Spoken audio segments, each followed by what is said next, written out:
유시민 노무현 재단 이사장이 1일 저녁 계엄령 문건 관련 유튜브 방송을 한다. 2주간의 유럽 출장을 떠나기 전 마지막 방송이다.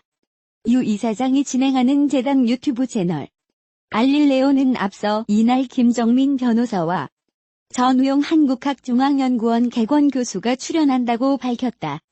계엄 문건과 관련해 계엄의 역사적 의미를 논할 예정이라고 한다. 전 교수는 계엄령 문건 내용이 사실이라면 이는 심각한 내란 음모가 될 수 있다고 주장하는 역사학자다. 알릴레오는 지난 한 달여간 조국 사태와 관련된 검찰과 언론 관련 이슈에 집중했다. 지난 9월 24일 이후 업로드한 라이브 방송 14편이 모두 조국, 검찰, 언론 관련 주제였다. 본편 방송 역시 최근 3회차에서 각각 검찰, 언론개혁, 여론조사를 다뤘다. 하지만 1일 유 이사장이 계엄령 문건으로 화력 이동을 예고하면서 정치권에서는 유 이사장이 국면 전환을 시도한다는 분석이 나온다. 한 달 넘게 지속해온 윤석열, 조국 이슈를 다루지 않겠다는 신호여서다. 게다가 유 이사장은 지난달 29일 2주간의 알릴레오 방송 중단을 선언했다. 유럽 도시 기행을 쓰는 기행 작가로서 2권을 작업 중이라며 3권 집필을 위해 유럽 답사에 간다는 게 그가 밝힌 방송 중단 이유다.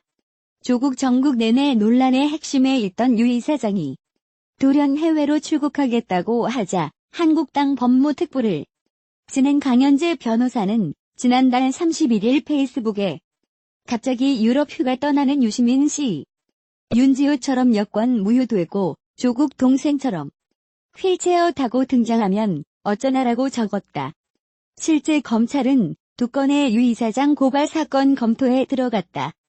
조 전 장관 수사를 하는 서울중앙지검 반부패 수사 2부가 유 이사장이 최성해 동양대 총장을 상대로 외압을 행사했다는 내용의 고발 사건을 배당받았다.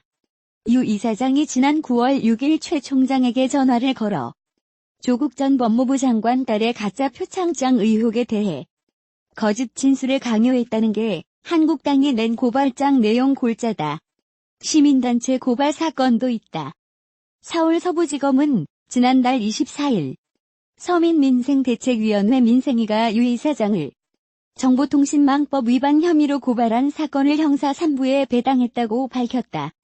조국 전 법무부 장관의 동생과 부인이 모두 구속되면 서검찰 개혁을 주장하는 시민들의 목소리가 더 커지고 있다. 일부에서는 사실상 검찰의 조 전 장관 수사가 초일기에 들어간 만큼 이번 주말 집회에 조 전 장관 수호 외침을 더 크게 내자는 주장도 나오고 있다. 여기에 유시민 노무현 재단 이사장도 조 전 장관 관련 허위 사실 유포 혐의로 수사를 앞두고 있어 이번 주말 집회는 사실상 조 전 장관 수호, 유 이사장 지키기 등 주장이 급격히 쏟아질 것으로 예상된다. 민생위는 유 이사장이 지난달 18일 알릴레오에서 정경심 교수의 자산관리인 김경록 PB가 JTBC와 인터뷰하려 했으 거절당했다고 말한 게 허위 사실이라고 주장했다.